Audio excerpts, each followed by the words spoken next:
Praise Lord ദൈവനാമത്തെ മഹത്വമുണ്ടായിരിക്കട്ടെ. കർത്താവായ യേശുക്രിസ്തു നാമത്തിൽ എല്ലാവർക്കും സ്നേഹവന്ദനം. എല്ലാവരും സുഖമായി ശുഭമായിരിക്കുന്ന കർത്താവിൽ വിശ്വസിക്കുന്നു. ഹല്ലേലൂയ. കർത്താവ് നമ്മളെ കുറിച്ച് ആഗ്രഹിക്കുന്നത് നാം ക്രിസ്തുവിനെ പോലായിത്തീരുന്നു, ക്രിസ്തുവിന് സദൃശ്യന്മാരായി തീരണമെന്നാണ് ദൈവം നമ്മളെക്കുറിച്ച് ആഗ്രഹിക്കുന്നത്. ക്രിസ്തു ആകുവാനല്ല, ക്രിസ്തുവിന് സദൃശ്യന്മാർ, ക്രിസ്തുവിന്റെ സ്വഭാവമുള്ളവരായി തീരണമെന്ന് ദൈവം നമ്മളെക്കുറിച്ച് ആഗ്രഹിക്കുന്നു. സ്തോത്രം. ക്രിസ്തുവിനെ പോലെ ആകുക എന്ന് പറഞ്ഞാൽ ഒരാത്മീയ രൂപാന്തരമാണ്. സ്തോത്രം. ഹല്ലേലൂയ. അത് നമ്മുടെ ജീവനാന്ത പ്രക്രിയയാണ്. ഒരു ദിവസം കൊണ്ട് നടക്കത്തില്ല. ഓരോ ദിവസവും നാം നമ്മുടെ ജീവിതം രൂപാന്തരപ്പെടുത്തണം. ഈ ലോകത്തിന്റെ അനുരൂപമാകാതെ നന്മയും പ്രസാദവും പൂർണ്ണ ഹല്ലേലൂയ സ്തോത്രം പൂർണ്ണതയുമുള്ള ദൈവഹിതം എന്നത് തിരിച്ചറിയേണ്ടതിന് മനസ്സ് പുതുക്കി ഓരോ ദിവസവും രൂപാന്തരപ്പെട്ട് ഹല്ലേലൂയ സ്തോത്രം ദൈവഹിതത്തിന് വേണ്ടി ജീവിക്കുന്നതിനാണ് ഹല്ലേലൂയ സ്തോത്രം ഹല്ലേലൂയ നമ്മൾ ക്രിസ്തുവിനെ പോലെ ആകുക എന്ന് പറയുന്നത്. സ്തോത്രം. നമ്മുടെ ജീവിതം ഓരോ ദിവസം ക്രമപ്പെടുത്തി ദൈവത്തിന്റെ ഹിതം എന്താണെന്ന് ഹല്ലേലൂയ മനസ്സിലാക്കി അതിനുവേണ്ടി ഏൽപ്പിച്ചു കൊടുത്ത് ഹല്ലേലൂയ ക്രിസ്തുവിന്റെ സ്വഭാവത്തിന്റെ ഹല്ലേലൂയ അനുരൂപരായി തീരുവാൻ ദൈവം നമ്മളെ കുറിച്ച് ആഗ്രഹിക്കുന്നു. കർത്താവിന്റെ ഹിതമെങ്കിൽ ഹല്ലേലൂയ ദൈവവചനാടിസ്ഥാനത്തിൽ ചില വാക്യങ്ങളെ വായിച്ച് നമുക്ക് പഠിപ്പാൻ ദൈവത്തെ നമുക്ക് ശരണപ്പെടാം. ഹല്ലേലൂയ. റോമർക്ക് എഴുതിയ ലേഖനം 12-ാം അധ്യായം 2-ാം വാക്യത്തിൽ പറയുന്നു, ഈ ലോകത്തിന് അനുരൂപമാകാതെ നന്മയും പ്രസാദവും പൂർണ്ണതയുള്ള ദൈവഹിതം എന്നത് തിരിച്ചറിയുന്നതിന് മനസ്സ് പുതുക്കി രൂപാന്തരപ്പെടുവിൻ. നാം രൂപാന്തരപ്പെടണം. ഓരോ ദിവസവും മനസ്സ് പുതുക്കണം. നമ്മൾ ശ്രമിക്കണം. ഹല്ലേലൂയ. ഞാനൊരു ഉദാഹരണം പറയുകയാണ്. സ്തോത്രം. ഹല്ലേലൂയ. നമുക്ക് അല്ലാത്ത അഡിക്ഷൻസ് ഈ ലോകത്തിൽ നമുക്കുണ്ട്. ഹല്ലേലൂയ സ്തോത്രം. മീഡിയ അഡിക്ഷൻസ് ഉണ്ട്. ഹല്ലേലൂയ. ഡ്രഗ് ഹല്ലേലൂയ ഉപയോഗിക്കുന്നവരുണ്ട്. സ്തോത്രം. ഹല്ലേലൂയ. അതുപോലെ തന്നെ സ്തോത്രം ഹല്ലേലൂയ ആൽക്കഹോൾ ഉപയോഗിക്കുന്നവരുണ്ട്, സ്മോക്ക് ചെയ്യുന്നവരുണ്ട്. സ്തോത്രം. അതൊരു നോർമൽ കാര്യങ്ങളല്ല. അത് ഓരോ ദിവസവും നമ്മൾ ചെയ്ത് വന്നിട്ട് നമ്മുടെ ശരീരം അതിനെ അല്ലെങ്കിൽ ഇല്ലാതെ ജീവിക്കാൻ പറ്റത്തില്ലാത്ത ഒരു അവസ്ഥയിലേക്ക് കടന്നു വരുന്നതിന് അഡിക്ഷൻ എന്ന് പറയുന്നത്. അല്ലെങ്കിൽ അതിൽ നിന്ന് പുറത്തു വരണമെങ്കിൽ നമ്മൾ തന്നെ ശ്രമിക്കണം. ആരൊക്കെ പറഞ്ഞാലും നടക്കത്തില്ല. നമ്മൾ തന്നെ ഓരോ ദിവസം അല്ലെങ്കിൽ ചിന്തിക്കുകയാണ്, എനിക്കിതിനകത്തൊന്ന് പുറത്തു വരണം. ഹല്ലേലൂയ. ഓരോ ദിവസം അതിനുവേണ്ടി ശ്രമിച്ച് ഒരു ദിവസം പുറത്തു വരാൻ കഴിയത്തുള്ളൂ. സ്തോത്രം. ഹല്ലേലൂയ. ദൈവമക്കളെ ഹല്ലേലൂയ. അതുപോലെയാണ് നമ്മുടെ ജീവിതത്തിൽ ഓരോ സ്വഭാവങ്ങൾക്ക്. നമുക്ക് കോപമുള്ളവരുണ്ട്. ഹല്ലേലൂയ സ്തോത്രം. ക്രോധമുള്ളവരുണ്ട്. സ്തോത്രം. കള്ളം പറയുന്നവരുണ്ട്. സ്തോത്രം. ഹല്ലേലൂയ. ദൈവഹിതമല്ലാത്ത പല സ്വഭാവങ്ങൾ ഓരോരുത്തരുടെ ജീവിതത്തിലുണ്ട്. ഹല്ലേലൂയ. എല്ലാത്തിനും റിയാക്ട് ചെയ്യുന്ന ക്യാരക്ടർ നമുക്കുണ്ട്. ഹല്ലേലൂയ സ്തോത്രം. ഇതൊക്കെ മാറണമെങ്കിൽ ഓരോ ദിവസവും ഒരു പ്രാവശ്യം ഒരു പ്രശ്നം വന്നെങ്കിൽ ഹല്ലേലൂയ നെക്സ്റ്റ് ടൈം ഹല്ലേലൂയ പ്രശ്നം വരാതെ നമ്മളെ തന്നെ സൂക്ഷിക്കുവാൻ ദൈവത്തിൽ ആശ്രയിച്ച് നമുക്ക് തന്നെ ഇത് ചെയ്യാൻ കഴിയത്തില്ല. ദൈവത്തോട് പറയണം, കർത്താവേ എനിക്കിതിന്റെ കൃപ തരണമേ, ഇതിനെ ജയിപ്പാനുള്ള ദൈവത്തിന്റെ ശക്തി എൻ്റെ മേൽ തരണമേ. അങ്ങനെ നെക്സ്റ്റ് അങ്ങനെ ഒരു സന്ദർഭം വരുമ്പോൾ അതിനെ മനഃപൂർവ്വമായി അതിനെ നമുക്ക് ജയിക്കുവാൻ ദൈവത്തിൽ ആശ്രയിച്ച് ദൈവഹിതപ്രകാരം നമുക്ക് കഴിയുന്നുവെങ്കിൽ നമുക്ക് ക്രിസ്തുവിനെ പോലെ ആയിത്തീരുവാൻ കഴിയും. ഹല്ലേലൂയ സ്തോത്രം. ഫിലിപ്പിയർക്ക് എഴുതിയ ലേഖനം 2-ാം അധ്യായം 5-ാം വാക്യത്തിൽ വായിക്കുന്നു, ഹല്ലേലൂയ ക്രിസ്തുവേശുവിലുള്ള ഭാവം തന്നെ നിങ്ങളിലും ഉണ്ടായിരിക്കട്ടെ. സ്തോത്രം. ക്രിസ്തുവിന്റെ സ്വഭാവം നമുക്കിൽ ഉണ്ടാകണം. നോക്കിക്കേ, യേശുവിന്റെ ശിഷ്യൻ ഹല്ലേലൂയ കർത്താവിനെ ഹല്ലേലൂയ സ്തോത്രം പിടിച്ചു കെട്ടി കൊണ്ടുപോകാൻ വന്നപ്പോൾ ഹല്ലേലൂയ സ്തോത്രം ഹല്ലേലൂയ വന്ന ഒരു പടയാളിയുടെ കാത് അറുക്കുവാനിടയായി തീർന്നു. യേശു ക്രിസ്തു ഹല്ലേലൂയ പത്രോസിനോട് പറഞ്ഞ എന്തുവാ, ഹല്ലേലൂയ വാളെടുത്ത് ഹല്ലേലൂയ നീ വാളെടുത്ത വാളാലെ നശിച്ചു പോകും. ഹല്ലേലൂയ ആ മനുഷ്യനെ തൊട്ട് സൗഖ്യമാക്കാൻ പറ്റും. ഹല്ലേലൂയ ദൈവമക്കളെ സ്തോത്രം. മറ്റുള്ളവർ നമ്മളെ മുറിപ്പെടുത്തുമ്പോൾ ഹല്ലേലൂയ അവരുടെ ഹൃദയത്തിലെ ഹല്ലേലൂയ സ്തോത്രം ആ മുറിപ്പെടുത്തുന്ന സ്വഭാവം മാറാൻ വേണ്ടി നമ്മൾ പ്രാർത്ഥിക്കുന്നവരായി തീരണം. സ്തോത്രം. ക്രിസ്തു യേശുവിന്റെ ഭാവം. ക്രിസ്തു ഹല്ലേലൂയ എപ്പോഴും എന്ത് ചെയ്തിരുന്നോ, പിതാവിനോട് പ്രാർത്ഥിച്ചിരുന്നു. സ്തോത്രം. അതുപോലെ ഓരോ ദിവസവും നമുക്ക് പ്രാർത്ഥിക്കുവാനുള്ള ആ സ്വഭാവം ഇരുട്ടുള്ള കാലത്ത് രാവിലെ എഴുന്നേറ്റ് ദൈവസന്നിധി ഇരുന്നു ഓരോ മിനിസ്ട്രിക്കും കടന്നു പോകുന്നതിന് മുമ്പേ യേശു ഹല്ലേലൂയ ദൈവത്തിന്റെ പാദപീഠത്തിൽ ഇരുന്നു ദൈവത്തിൽ നിന്ന് പ്രാപിച്ചിട്ടാണ് ജനത്തിന് കൊടുത്തത്. അതുപോലെ ഹല്ലേലൂയ എന്നെ കേൾക്കുന്ന ദൈവജനമേ ദൈവസന്നിധി പ്രാപിപ്പാൻ ഹല്ലേലൂയ സ്തോത്രം ഹല്ലേലൂയ അത് മറ്റുള്ളവർക്ക് പകർന്നു കൊടുക്കുവാൻ നമുക്കും ഹല്ലേലൂയ സ്തോത്രം ആ ക്രിസ്തുവിന്റെ ഭാവം നമ്മളിൽ ഉണ്ടാകട്ടെ. സ്തോത്രം. അതുപോലെ തന്നെ ഹല്ലേലൂയ സ്തോത്രം. ഫിലിപ്പിയർക്ക് എഴുതിയ ലേഖനം 2-ാം അധ്യായം തൊട്ട് ഹല്ലേലൂയ 2-ന്റെ 5 തൊട്ട് 7 വരെ വായിക്കുമ്പോൾ അത് ചേർത്ത് നമ്മൾ വായിക്കണം. അവിടെ വായിക്കുകയാണ്, സ്തോത്രം ഹല്ലേലൂയ ക്രിസ്തുയേശുവിന്റെ ഭാവം തന്നെ നിങ്ങൾക്ക് ഉണ്ടായിരിക്കട്ടെ. അവൻ ദൈവരൂപത്തിൽ ഇരിക്കെ ദൈവത്തോടുള്ള സമത്വം മുറുകെ പിടിച്ചുകൊള്ളണമെന്ന് വിചാരിക്കാതെ ദാസരൂപം എടുത്തു. എന്തിനാണ് ഹല്ലേലൂയ സ്തോത്രം ദൈവദാസരൂപം എടുത്തത്? ക്രിസ്തുവും നമ്മളെ സ്നേഹിച്ചു. നമുക്ക് വേണ്ടി തന്നെത്താൻ ദൈവത്തിന് സൗരഭവാസനയായ വഴിപാടും യാഗവുമായി അർപ്പിച്ചതുപോലെ നാം സ്നേഹത്തിൽ നടപ്പീൻ. ഹല്ലേലൂയ സ്തോത്രം. നമ്മൾ എപ്പോഴും എന്തുകൊണ്ട് നടക്കണം?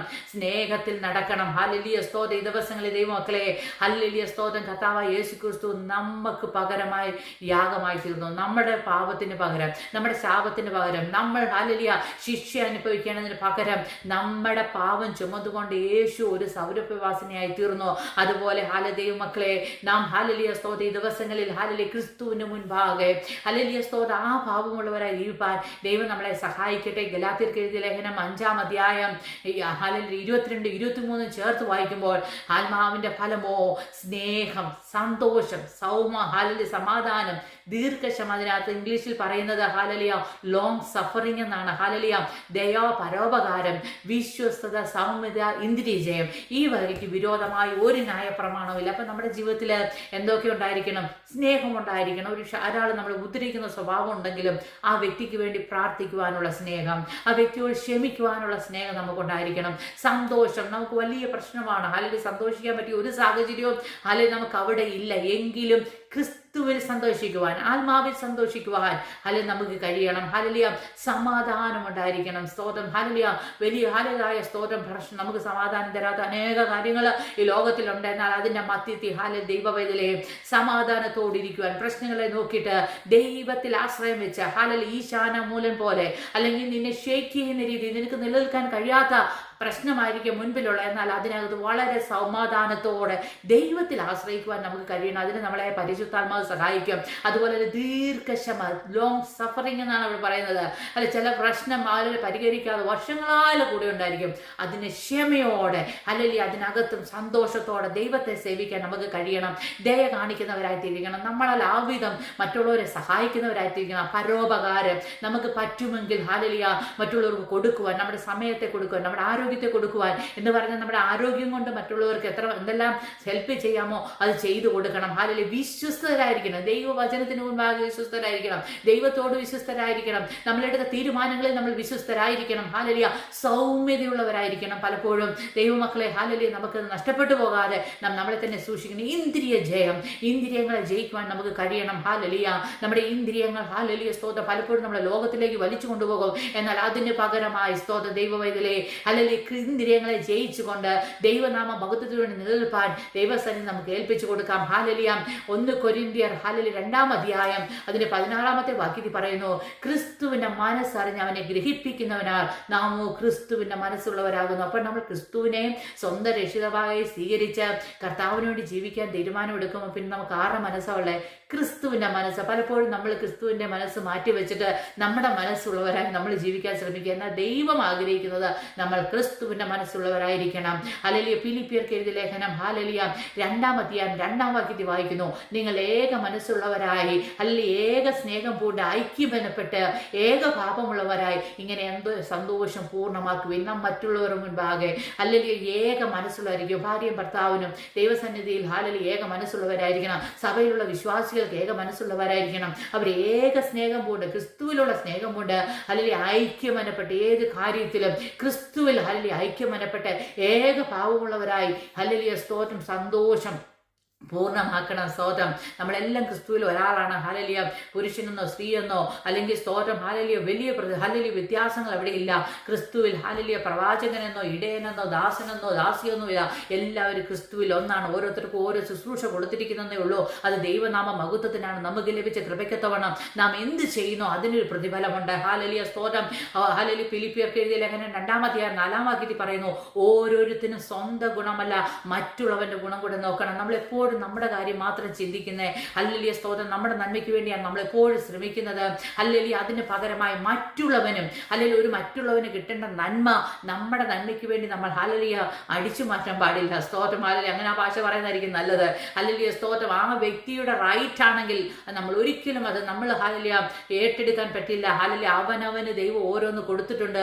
അത് നാം പ്രാപിച്ച് അതിന് പ്രകാരം ദൈവത്തിനോട് ജീവിക്കാൻ നാം ഇടയാകണം. ഹല്ലേലൂയ അതുപോലെ തന്നെ സ്തോത്രം. ഹല്ലേലൂയ ഫിലിപ്പിയർക്ക് എഴുതിയ ലേഖനം ഹല്ലേലൂയ 2-ാം അധ്യായം 5-ാം വാക്യത്തിൽ പറയുന്നു, ക്രിസ്തുവേശുവിലുള്ള ഭാവം തന്നെ നിങ്ങളിലും ഉണ്ടായിരിക്കട്ടെ. നമുക്ക് ആരുടെ ഭാവം ഉണ്ടായിരിക്കണം? ക്രിസ്തുവേശുവിന്റെ ഭാവം ഉണ്ടായിരിക്കണം. സ്തോത്രം. 2 കൊരിന്ത്യർ 3-ാം അധ്യായം 18-ാം വാക്യത്തിൽ വായിക്കുന്നു, എന്നാൽ 3 മടം നീങ്ങിയ മുഖത്ത് കർത്താവിന്റെ തേജസ്സിനെ കണ്ണാടി പോലെ പ്രതിബിംബമുള്ളവരായി നാം എല്ലാവരും ആത്മാവാകുന്ന കർത്താവിന്റെ ദാനമായി തേജസ് പ്രാപിച്ച് അതേ പ്രതിമയായി രൂപാന്തരപ്പെടുന്നു. സ്തോത്രം. നമ്മൾ ഓരോ ദിവസം ദിവസം ആത്മാവിന്റെ ഹാലലിയ തേജസ് നമ്മൾ പ്രാപിച്ച ഓരോ ദിവസം ഹാലലിയ നമ്മൾ അളവ് കൂട്ടിക്കൊണ്ട് ഹല്ലേലൂയ സ്തോത്രം തേജസ് പ്രാപിച്ച് ഹല്ലേലൂയ സ്തോത്രം ഒരു ദിവസം രൂപാന്തരപ്പെടുവാനിടയായി തീരും. ആത്മാവിൽ നമ്മൾ ബലപ്പെടണം. ദൈവത്തോട് അന്യഭാഷ സംസാരിക്കുന്ന ദൈവത്തോട് സംസാരിക്കുന്നു എന്നാണ് വചനം പറയുന്നത്. അപ്പോൾ നമ്മൾ ദൈവത്തോട് സംസാരിക്കുന്നവരായി തീരണം. ഹല്ലേലൂയ സ്തോത്രം. അതുപോലെ തന്നെ കൊലോസ്യർക്ക് എഴുതിയ ലേഖനം 3-ാം അധ്യായം 2-ാം വാക്യത്തിൽ പറയുന്നു, ഭൂമിയിലുള്ളതല്ല ഉയരത്തിലുള്ളത് ചെന്ന് ചിന്തിപ്പീൻ. നമ്മൾ പലപ്പോഴും ഭൂമിയിലുള്ളവരാണ് ചിന്തിക്കുന്നത്. നമുക്ക് എങ്ങനെ ഹല്ലേലൂയ സ്തോത്രം ഈ ലോകത്തിൽ സമ്പന്നരായി തീരാം, അല്ലെങ്കിൽ എങ്ങനെ ഇവിടെ മറ്റുള്ളവർ വലുതായി തീരാം എന്നൊക്കെ ആയിരിക്കും പലപ്പോഴും പലരും ചിന്തിക്കുന്നത്. എന്നാൽ അങ്ങനെയല്ല, ഉയരത്തിലുള്ളത് സ്വർഗീയമായത് ഹല്ലേലൂയ സ്തോത്രം ദൈവത്തിന്റെ ഹല്ലേലൂയ സ്തോത്രം ആ സ്വഭാവം, ആ ദൈവത്തിന്റെ ഭാവം, ആ ദൈവത്തെ എത്രമാത്രം നമുക്ക് ആരാധിക്കാൻ പറ്റും, ദൈവം എന്നെ കുറിച്ച് എന്താണ് ആഗ്രഹിക്കുന്നത്, അതിൻ പ്രകാരം ഞാൻ ആയിത്തീരുവാൻ ദൈവസന്നിധിയിൽ ഹല്ലേലൂയ ദൈവഹിതം ചിന്തിക്കുന്നവരായി നാം തീരണം. ഹല്ലേലൂയ സ്തോത്രം. ഗലാത്യർക്ക് എഴുതിയ ലേഖനം 2-ാം അധ്യായം സ്തോത്രം അതിന്റെ 20-ാമത്തെ വാക്യത്തിൽ വായിക്കുന്നു, ഹല്ലേലൂയ സ്തോത്രം ഈ ലോകത്തിന് അനുരൂപരാകാതെ നന്മയും പ്രസാദവും പൂർണ്ണതയുള്ള ദൈവഹിതം ഇന്നെന്ന് തിരിച്ചറിയേണ്ടതിന് മനസ്സ് പുതുക്കി രൂപാന്തരപ്പെടുന്ന സ്തോത്രം. ഗലാത്യർക്ക് എഴുതിയ ലേഖനം 2-ാം അധ്യായം 20-ാമത്തെ വാക്യത്തിൽ പറയുന്നു, ഞാൻ ക്രിസ്തുവിനോട് കൂടെ ക്രൂശിക്കപ്പെട്ടിരിക്കുന്നു, ഇനി ജീവിക്കുന്നത് ഞാനല്ല, ക്രിസ്തു അത്രേ എന്നെ ജീവിക്കുന്നത്. ഇപ്പോൾ ഞാൻ ജഡത്തെ ജീവിക്കുന്നതോ എന്നെ സ്നേഹിച്ച് എനിക്ക് വേണ്ടി തന്നെത്താൻ ഏൽപ്പിച്ചു കൊടുത്ത ദൈവപുത്രനുള്ള വിശ്വാസത്തിൽ അത്രേ ജീവിക്കുന്നത്. അപ്പൊ ഞാൻ ഇപ്പോൾ ആരുടെ കൂടെ ക്രൂശിക്കപ്പെട്ടിരിക്കുന്നത്? ഞാൻ ക്രിസ്തുവിനോടുകൂടെ ക്രൂശിക്കപ്പെട്ടിരിക്കുന്നു. ഇനി ഞാൻ ജീവിക്കുന്നത് ഞാനല്ല. ആരെന്നെ ജീവിക്കുന്നത്? ക്രിസ്തുവാണ് ജീവിക്കുന്നത്. ദൈവമക്കളെ, ക്രിസ്തു നമ്മൾ ജീവിക്കുന്നെങ്കിൽ പലപ്പോഴും നമ്മുടെ ജഡസ്വഭാവങ്ങൾ പുറത്തു വരത്തില്ല. ക്രിസ്തുവിന്റെ സ്വഭാവം പുറത്തു വരാൻ വേണ്ടി നമുക്ക് ദൈവസന്നിധി ഏൽപ്പിച്ചു കൊടുക്കാം. ഗലാത്യർക്ക് എഴുതിയ ലേഖനം 2-ാം അധ്യായം 20-ാം വാക്യം ഹല്ലേലൂയ സ്തോത്രം അവിടെ നമ്മൾ വായിച്ചു. ഹല്ലേലൂയ സ്തോത്രം ദൈവത്തിന്റെ ഹിതത്തിനായിട്ട് നമുക്ക് ഏൽപ്പിച്ചു കൊടുക്കാം. സ്തോത്രം. ഹല്ലേലൂയ. റോമർക്ക് എഴുതിയ ലേഖനം 12-ാം അധ്യായം 2-ാം വാക്യത്തിൽ വായിക്കുന്നു, ഈ ലോകത്തിന് അനുരൂപരാകാതെ നന്മയും പ്രസാദവും പൂർണ്ണതയുള്ള ദൈവഹിതം എന്തെന്ന് തിരിച്ചറിയേണ്ടത് നമ്മൾ എന്ത് ചെയ്യണം? മനസ്സ് പുതുക്കിയിരുവാൻ. ദൈവത്തിനൊരു ഹിതമുണ്ട് നമ്മളെക്കുറിച്ച്. അത് തിരിച്ചറിയുവാൻ വേണ്ടി നാം നമ്മളെ തന്നെ ദൈവസന്നിധിയിൽ ഏൽപ്പിച്ചു കൊടുക്കാം. മത്തായിയുടെ സുവിശേഷം 45-ാം അധ്യായം 48-ാം വാക്യത്തിൽ പറയുന്നു, ആകയാൽ നിങ്ങളുടെ സ്വർഗീയ പിതാവ് സൽഗുണപൂർണ്ണനായിരിക്കുന്നത് പോലെ നിങ്ങൾ സൽഗുണപൂർണ്ണരായിരിക്കും. അപ്പൊ ദൈവം നമ്മളെ കുറിച്ച് ആഗ്രഹിക്കുന്നത് സ്വർഗീയനായ നമ്മുടെ ദൈവം ഹല്ലേലൂയ സൽഗുണപൂർണ്ണനായിരിക്കുന്നു. അതുപോലെ നാമും സൽഗുണപൂർണ്ണരായി തീരണം. ഹല്ലേലൂയ. 1 പത്രോസ് 4-ാം അധ്യായം 1-ാം വാക്യത്തിൽ പറയുന്നു, ക്രിസ്തു ജഡത്തിൽ കഷ്ടം അനുഭവിച്ചതുകൊണ്ട് നിങ്ങളും ആ ഭാവം തന്നെ ആയുധമായി ധരിപ്പീൻ. കർത്താവേ യേശു ക്രിസ്തു ജഡത്തിൽ കഷ്ടം അനുഭവിച്ചു. നമ്മുടെ ജീവിതത്തിൽ ജഡത്തിൽ കഷ്ടമുണ്ടാകാം. എന്നാൽ അവിടെയും ഹല്ലേലൂയ സ്തോത്രം നമ്മളെ തന്നെ ഏൽപ്പിച്ച് ദൈവസന്നിധിയിൽ ഏൽപ്പിച്ചു കൊടുത്ത് അതിനെ ജയിക്കുവാനുള്ള അഭിഷേകത്തിന്റെ ശക്തി നമ്മളിൽ മേൽ വ്യാപരിക്കണം. ഹല്ലേലൂയ. 1 പത്രോസ് 4-ാം അധ്യായം ഹല്ലേലൂയ 2-ാം വാക്യത്തിൽ വായിക്കുന്നു, ജഡത്തിൽ കഷ്ടം അനുഭവിച്ചവൻ ജഡത്തിൽ ശേഷിച്ചിരിക്കും കാലം ഇനി മനുഷ്യരുടെ മോഹങ്ങൾക്കല്ല സ്തോത്രം ദൈവത്തിന്റെ ഇഷ്ടത്തിന് ജീവിക്കേണ്ടതിന് പാവം വിട്ടൊഴിഞ്ഞിരിക്കും. നമുക്കറിയാം നമ്മുടെ ജീവിതത്തിൽ കഷ്ടം, പ്രയാസം, രോഗം, ദുഃഖം വരുമ്പോൾ നമ്മൾ ഒരിക്കലും ജഡത്തിന് വേണ്ടി ജീവിക്കാൻ പറ്റത്തില്ല. ഹല്ലേലൂയ. നമുക്കതിന് ആഗ്രഹം നഷ്ടപ്പെട്ടു പോകും. സ്തോത്രം. അപ്പൊ ജഡത്തിൽ ആരെങ്കിലും ദണ്ഡനം അനുഭവിക്കുക അല്ലെങ്കിൽ രോഗത്തിൽ കഷ്ടപ്പെടുക അല്ലെങ്കിൽ സ്തോത്രം അവരിനിയും ജീവിച്ചിരിക്കുന്ന കാലം എന്തുവാ ചെയ്യുന്നത്? ഈ ലോകത്തിലെ മനുഷ്യരുടെ മോഹങ്ങൾ, നമുക്കെല്ലാം മോഹമുണ്ട്. ആ മോഹങ്ങൾക്കല്ല ഇനി അവർ ജീവിക്കുന്നത്. പിന്നെയോ ദൈവത്തിന് ഇഷ്ടമത്രേ ജീവിക്കാനെന്ന് അവർ പാവം ചെയ്യാൻ പറ്റുമോ? രോഗിയായി കട്ടലിൽ കിടക്കുന്ന ഒരു വ്യക്തി എഴുന്നേറ്റ് പോയി രണ്ടുപേരെ ചീത്ത വിളിക്കും? ഒരിക്കലുമില്ല. കാരണം അവനൊരു പവറില്ല. അപ്പൊ അവൻ പാവം വിട്ടൊഴിഞ്ഞിരിക്കുന്നു. ചില സമയങ്ങളിൽ നമ്മുടെ ജീവിതത്തിൽ നാം ദണ്ഡനം അനുഭവിക്കുന്നെങ്കിൽ നമ്മളെ പൊന്നുപോലെ പുറത്തു വരികയാണ്. നാം ക്രിസ്തുവിനെ പോലെ ആയിത്തീരേണ്ടതിന് നമ്മുടെ ദൈവം പണിതെടുക്കുവാന്ന് ദൈവമക്കളെ ഈ ദിവസങ്ങൾ നാം മനസ്സിലാക്കണം. ഹല്ലേലൂയ സ്തോത്രം. അതുപോലെ തന്നെ മത്തായിയുടെ സുവിശേഷം 11-ാം അധ്യായം അതിന് 29-ാമത്തെ വാക്യത്തിൽ വായിക്കുന്നു, ഞാൻ സൗമ്യതയും താഴ്മയും ഉള്ളവനാകിയാൽ എന്റെ മുഖം ഏറ്റെടുത്ത് എന്നോട് പഠിപ്പീൻ, എന്നാൽ നിങ്ങളുടെ ആത്മാക്കൾക്ക് എന്ത് ചെയ്യും? ആശ്വാസം കണ്ടെത്തും. നമുക്ക് ആശ്വാസം ലഭിക്കണമെങ്കിൽ ക്രിസ്തുവിനെ കണ്ടുപഠിക്കണം. ക്രിസ്തു പറയാണ്, ഞാൻ സൗമ്യതയും താഴ്മയുള്ളവനാകിയാൽ എന്റെ മുഖം ഏറ്റ് എന്നോട് പഠിപ്പീൻ. ക്രിസ്തുവിനോട് ചേർന്ന് നിന്ന് അവന്റെ വചനം പഠിക്കുവാൻ അല്ലെങ്കിൽ ദൈവത്തിന്റെ ഹിതത്തിന് വേണ്ടി ഏൽപ്പിച്ചു കൊടുക്കുവാൻ ഈ ദിവസങ്ങളിൽ നമ്മൾക്ക് കഴിയണം ദൈവമക്കളെ. അതുപോലെ തന്നെ സ്തോത്രം. എഫെസ്യർക്ക് എഴുതിയ ലേഖനം 5-ാം അധ്യായം 1-ാം വാക്യത്തിൽ പറയുന്നു, ആകയാൽ പ്രിയ മക്കൾ എന്ന പോലെ ദൈവത്തെ അനുകരിപ്പീൻ. ഹല്ലേലൂയ. വീട്ടിൽ മക്കളും ഉണ്ട്, പ്രിയ മക്കളും ഉണ്ട്. സ്തോത്രം. ഹല്ലേലൂയ. ഹല്ലേലൂയ സ്തോത്രം. എല്ലായിടത്തും എല്ലാവരും പ്രിയ മക്കളാണെന്നാണ് നമ്മൾ പറയുന്നത്. എന്നാൽ ചില സമയങ്ങളിൽ നമ്മൾ പറയുന്ന പറയുന്നത് അനുസരിക്കുന്ന മക്കളോട് നമ്മൾ ചിലപ്പോൾ കൂടുതൽ കാര്യങ്ങൾ ആവശ്യപ്പെട്ടെന്നിരിക്കാം. അതുപോലെ സ്തോത്രം, നമ്മൾ പ്രിയ മക്കളായിരിക്കുമ്പോൾ ദൈവം നമ്മളെ അധിക ശുശ്രൂഷ ഏൽപ്പിക്കുവാൻ ഇടയായിത്തീരും. അല്ലെങ്കിൽ അതുപോലെ ദൈവത്തെ നമ്മൾ അനുകരിപ്പാൻ നമ്മൾ ശ്രമിക്കണം. ലൂക്കോസിന്റെ സുവിശേഷം 6-ാം അധ്യായം 40-ാം വാക്യാദ്യം, ലൂക്കോസിന്റെ സുവിശേഷം 6-ാം അധ്യായം 40-ാം വാക്യം, അഭ്യാസം തികഞ്ഞവനെല്ലാം ഗുരുവിനെ പോലെ ആകുന്നു. അപ്പോൾ ഗുരുവിൽ നിന്ന് ഗുരുവാകുന്ന കർത്താവായ യേശുക്രിസ്തുവിന് വചനം പഠിച്ച് നമ്മൾ ഗുരുവിനെ പോലെ അല്ലെങ്കിൽ സ്തോത്രം തികവുള്ളവരായി അഭ്യാസം തികഞ്ഞവരായി തീരുവാൻ ഇടയായിത്തീരും. യോഹന്നാന്റെ സുവിശേഷം 3-ാം അധ്യായം 30-ാമത്തെ വാക്യത്തിൽ പറയുന്നു, അവൻ വളരണം, ഞാനോ കുറയണം. സ്തോത്രം, ഹല്ലേലൂയ. ഇപ്പൊ ക്രിസ്തു എന്നിൽ വളരണം, ഹല്ലേലൂയ. ഞാനെന്ന പാവം എന്നിൽ താഴണം. ഹല്ലേലൂയ. എന്നെ മറ്റുള്ളവർ ചീത്ത വിളിച്ചാലും മിണ്ടാതിരിക്കുവാൻ ഹല്ലേലൂയ എനിക്ക് കഴിയുന്നുണ്ടെങ്കിൽ, ഹല്ലേലൂയ, ആ വ്യക്തിയോട് ക്ഷമിക്കുവാൻ കഴിയുന്നുണ്ടെങ്കിൽ ദൈവവേദന തീർച്ചയായും നമ്മൾ ക്രിസ്തു ഹല്ലേലൂയ വളർന്നുകൊണ്ടിരിക്കുകയാണ്. സ്തോത്രം, ഹല്ലേലൂയ. സങ്കീർത്തനം 17:15 വായിക്കുന്നു, ഞാനോ നീതിയിൽ നിന്റെ മുഖം കാണും, ഞാൻ ഉണരുമ്പോൾ നിന്റെ രൂപം കണ്ട് തൃപ്തനാകും. ഹല്ലേലൂയ. നീതിയിൽ എൻ്റെ ദൈവത്തിന്റെ മുഖം കാണുവാൻ, അല്ലെങ്കിൽ ഉണരുമ്പോൾ ദൈവത്തിന്റെ രൂപം കണ്ട് തൃപ്തനാകുവാൻ, ഞാൻ മരിച്ചാലും ഉയർക്കുന്നൊരു നാളിൽ ഹല്ലേലൂയ എൻ്റെ ക്രിസ്തുവിനെ കണ്ട് ഇവിടെ വരുവിന ശബ്ദം ഹല്ലേലൂയ കേൾക്കുമ്പോൾ ഹല്ലേലൂയ ഞാൻ ഉണർന്ന് ഞാൻ എൻ്റെ യേശുവിനെ കാണുവാൻ ഇടയായിത്തീരും. ആ പ്രത്യാശ നമുക്ക് എപ്പോഴും ഉണ്ടായിരിക്കണം. ദൈവമക്കളെ, ഗലാത്യർക്ക് എഴുതിയ ലേഖനം 4-ാം അധ്യായം 19-ാം വാക്യത്തിൽ വായിക്കുന്നു, ക്രിസ്തു നിങ്ങളിൽ ഉരുവാകുവോളം ഞാൻ പിന്നെയും പ്രസവവേദനപ്പെട്ടവരായ എൻ്റെ കുഞ്ഞുങ്ങളെ, ഹല്ലേലൂയ, സ്തോത്രം, ഹല്ലേലൂയ. ക്രിസ്തു ജനിക്കണമെങ്കിൽ, ഹല്ലേലൂയ, നമ്മുടെ പാപ സ്വഭാവങ്ങൾ നമ്മളെ വിട്ടുകളയണമെങ്കിൽ നാം ദൈവസന്നിധി ഒരു പ്രസവവേദന പോലെ ഹല്ലേലൂയ ദൈവസന്നിധി പാപങ്ങളെ ഏറ്റുപറഞ്ഞ് നാം കരയുന്നുവെങ്കിൽ, ഹല്ലേലൂയ, നമ്മളിൽ നിന്ന് ആ പാപ സ്വഭാവങ്ങൾ വിട്ടുമാറി രക്ഷയുടെ അനുഭവത്തിലേക്ക് നമുക്ക് കടന്നു വരാൻ കഴിയും. അവിടെ പൗലോസ് അപ്പോസ്തലൻ പറയാണ്, അവിടെ താൻ ഹല്ലേലൂയ ഗലാത്യരെ ഓർത്ത് കരയുവാനിടയായി തീർന്നു. ക്രിസ്തുവിൽ ഉരുവാകാൻ നമ്മൾ ആരുരുവാകണം? ക്രിസ്തു ഉരുവാകണം. ഹല്ലേലൂയ. ക്രിസ്തു ഉരുവാകണമെങ്കിൽ നമ്മുടെ ജഡത്തിന്റെ സ്വഭാവങ്ങളെ മാറ്റിക്കളയണം. ഹല്ലേലൂയ. അത് വലിയൊരു പ്രക്രിയയാണ്. അതിനുവേണ്ടി നമുക്ക് ഏൽപ്പിച്ചു കൊടുക്കാം.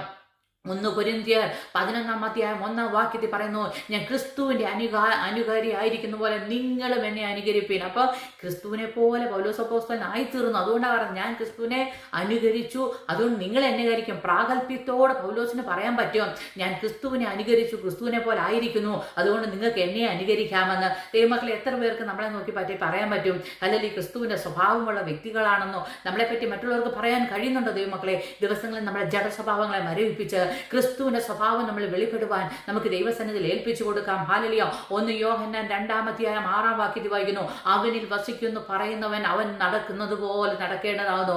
നമ്മൾ പറയുവാൻ നാം ക്രിസ്തുവിലാണ് വസിക്കുന്നതെന്ന്. ഇന്നും നമ്മുടെ സ്വഭാവമായിരിക്കുന്നത് നമുക്ക് ക്രിസ്തുവിന്റെ സ്വഭാവമില്ല. ദൈവമക്കളെ, ഹല്ലേലൂയ, നമുക്ക് യേശുവിന്റെ സ്വഭാവം, യേശു നടന്ന പോലെ നാം നടക്കുന്നെങ്കിൽ മാത്രമേ നമുക്ക് പറയാൻ പറ്റത്തുള്ളൂ, ഞാൻ ഹല്ലേലൂയ ക്രിസ്തുവിൽ വസിക്കുന്നുവെന്ന്. അല്ലെ, റോമർക്കെഴുതിയ ലേഖനം 8-ാം അധ്യായം 29-ാമത്തെ വാക്യത്തിൽ വായിക്കുന്നു, അവൻ മുന്നറിഞ്ഞവരെ താൻ പുത്രൻ അനേക ദാസന്മാരിൽ ഏകജാതനാകേണ്ടതിന് അവന്റെ സ്വരൂപത്തോട് അനുരൂപമാക്കുവാൻ മുന്നറിയിച്ചിരിക്കുന്നു. അപ്പോൾ അവൻ മുന്നറിഞ്ഞവരെ താൻ പുത്രൻ അനേക സഹോദരന്മാരിൽ ഏകജാതനാകേണ്ടതിന് അവന്റെ സ്വരൂപത്തോട് അനുരൂപൻ. അപ്പം നമ്മളെക്കുറിച്ച് ആഗ്രഹിക്കുന്നത് നമ്മൾ യേശുവിന്റെ സ്വരൂപത്തോടെ അനുരൂപിക്കുവാൻ, അവന്റെ സ്വഭാവത്തോടെ, ക്രിസ്തുവിന്റെ സ്വഭാവത്തോടെ അനുരൂപമാകുവാൻ നമ്മളെ തന്നെ നമുക്ക് ദൈവസന്നിധിയിൽ ഏൽപ്പിച്ചു കൊടുക്കാം. ഹല്ലേലൂയ. ഹല്ലേലൂയ. സ്തോത്രം. ഹല്ലേലൂയ. ഗലാത്യർക്ക് എഴുതിയ ലേഖനം 3-ാം അധ്യായം 27-ാമത്തെ വാക്യത്തിൽ വായിക്കുന്നു, ക്രിസ്തുവിനോട് ചേരുവാൻ സ്നാനമേറ്റിരിക്കുന്ന നിങ്ങൾ എല്ലാവരും ക്രിസ്തുവിനെ ധരിച്ചിരിക്കുന്നു. ഹല്ലേലൂയ. നമ്മൾ ക്രിസ്തുവിനെ ധരിച്ചിരിക്കുന്നവരായിരിക്കുന്നു. ക്രിസ്തുവിനോട് ചേരുവാൻ സ്നാനമേൽക്കുവാൻ ഞാൻ പണ്ട് ചിന്തിച്ചിരുന്നത് പെന്തിക്കോസിൽ ചേരുന്നത് അല്ലെങ്കിൽ സ്നാനപ്പെടുന്നത് പെന്തിക്കോസിൽ ചേരാനാണ്. അങ്ങനെയൊന്നുമല്ല ദൈവമക്കളെ. ക്രിസ്തു നമ്മളോട് പറഞ്ഞിരിക്കുന്നു, എൻ്റെ ഹല്ലേലൂയ അടക്കത്തിനോട് നിങ്ങൾ അനുരൂപന. എങ്ങനെയാ നമുക്ക് പോയി ക്രൂശ് മരിക്കാൻ പറ്റത്തില്ല ഇപ്പോൾ. ഹല്ലേലൂയ. സ്തോത്രം. യേശു നമുക്ക് വേണ്ടി മരിച്ചു. അല്ലെ, നമുക്ക് നമ്മുടെ മരണ അടക്ക അല്ലെ പുനരുത്ഥാനത്തെ കാണിക്കുന്നതാണ് സ്നാനം. നമ്മൾ വിശ്വസിക്കണം, യേശു എനിക്ക് വേണ്ടി മരിച്ചു, അടക്കപ്പെട്ടു, ഉയർത്തെഴുന്നേറ്റു, ഇനി എന്നെ ചേർക്കാൻ വാനമേഖലയിൽ വരുമെന്ന് ഞാൻ ഹൃദയത്തിൽ വിശ്വസിക്കുകയും വായ കൊണ്ട് ഏറ്റുപറയുകയും ചെയ്ത ശേഷം നമ്മളെ സ്നാനം നിങ്ങൾ കണ്ടിട്ടുണ്ടെങ്കിൽ അറിയാം, നമ്മൾ അല്ലെങ്കിൽ അങ്ങനെ ഒരു അനുഭവത്തിൽ വന്ന മാനസാന്തരപ്പെട്ട ഒരു വ്യക്തിയെ വെള്ളത്തിൽ മുക്കുമ്പോൾ ഹല്ലേലൂയ സ്തോത്രം, പഴയ ശനിയെ കുഴിച്ചിട്ടു, ഹല്ലേലൂയ അതിനുശേഷം ക്രിസ്തുവിനോടുകൂടി ഉയർത്തു, ഹല്ലേലൂയ ഇനി ഞാൻ ക്രിസ്തു ഉള്ളവളായി ജീവിക്കുകയാണ്, ഹല്ലേലൂയ സ്തോത്രം. ഈ ലോകത്തിൽ അനേക ടെംപ്ടേഷൻ നമുക്ക് കടന്നു വരാം, എന്നാൽ അതിനെ ആത്മാവിൽ നാം ജയിക്കുവാൻ ദൈവം നമുക്ക് കൃപ തരുമാറാകട്ടെ. സ്തോത്രം. അതിനായിട്ട് നമുക്ക് ഏൽപ്പിച്ചു കൊടുക്കുക. അപ്പോൾ ക്രിസ്തുവിനെ ധരിക്കുവാനാണ് നാം സ്നാനമേൽക്കുന്നത്. ഹല്ലേലൂയ. 1 യോഹന്നാൻ 3-2 വായിക്കുന്നു, പ്രിയമുള്ളവരെ, നാം ഇപ്പോൾ ദൈവമക്കളാകുന്നു, നാം ഇന്നതാകുമെന്ന് ഇതുവരെ പ്രത്യക്ഷമായില്ല. അവൻ പ്രത്യക്ഷനാകുമ്പോൾ, വാനമേഖല കർത്താവായ യേശു ക്രിസ്തു പ്രത്യക്ഷനാകുമ്പോൾ, അല്ലെങ്കിൽ നാം മരിച്ച ശേഷം നാം ഉയർത്തെഴുന്നേൽക്കുമ്പോൾ നാം അവനെ താൻ ഇരിക്കുന്ന പോലെ കാണുന്നതാകൊണ്ട് അവനോട് സദൃശ്യന്മാരാകുമെന്ന് നാം അറിയുന്നു. നമ്മൾ അറിയണം. ഹല്ലേലൂയ സ്തോത്രം. ഞാൻ യേശുവിനെ പോലെ ആയിത്തീരും, ഞാൻ യേശുവിനെ പോലെ സദൃശ്യനായിത്തീരും. ഹല്ലേലൂയ. അതുകൊണ്ട് എന്നെ കേൾക്കുന്ന ദൈവ പൈതലേ, ഹല്ലേലൂയ, ദിവസങ്ങൾ നമ്മുടെ സ്വഭാവത്തെ ക്രമീകരിക്കാം, വിടേണ്ട പാപ സ്വഭാവങ്ങളെ വിട്ടുകളയാം. നമ്മളെ മുറുകെ പറ്റിയിരിക്കുന്ന പല പല പാപ സ്വഭാവങ്ങൾ നമ്മൾ വേണ്ടുണ്ട്. ഉപവാസകാല പ്രാർത്ഥനയല്ലാതെ ഈ വ്യാധി വിട്ടുമാറുക, ദൈവത്തോട് ചില സ്വഭാവങ്ങൾ മാറുവാൻ ദൈവസന്ധി ഉപവസിക്കുകയും ദൈവത്തോട് ഹെൽപ്പ് ചെയ്യിക്കണം. അഭിഷേകത്തിന്റെ നിറവിലേക്ക് നമ്മൾ കടന്നു വരണം. അല്ലെങ്കിൽ ക്രിസ്തുവിന്റെ സ്വഭാവമുള്ളവരായി ക്രിസ്തുവിനെ പോലെ ആയിത്തീരുവാൻ, വാനവരവിൽ യേശു വരുമ്പോൾ അവന്റെ കൂടെ എടുക്കപ്പെടുവാൻ, ഹല്ലേലൂയ സ്തോത്രം, അല്ലെങ്കിൽ നമ്മൾ ഒരുക്കമുള്ളവരായി തീരണം. അതിനായി ദൈവം നമ്മളെ സഹായിക്കട്ടെ. ദൈവം നമ്മളെ കുറിച്ച് ആഗ്രഹിക്കുന്നത് നാം ക്രിസ്തുവിനെ പോലായി തീരണം. ഹല്ലേലൂയ. അവന്റെ സദൃശ്യന്മാരായി തീരണം. ഹല്ലേലൂയ. ക്രിസ്തുവിനെ പോലെ ആയിത്തീരുവാൻ നമ്മുടെ ജീവിതം നമുക്ക് ക്രമപ്പെടുത്താം. ഈ വചനങ്ങൾ ദൈവം നമ്മളെ എല്ലാവരെയും സഹായിക്കുമാറാകട്ടെ. ആമേൻ.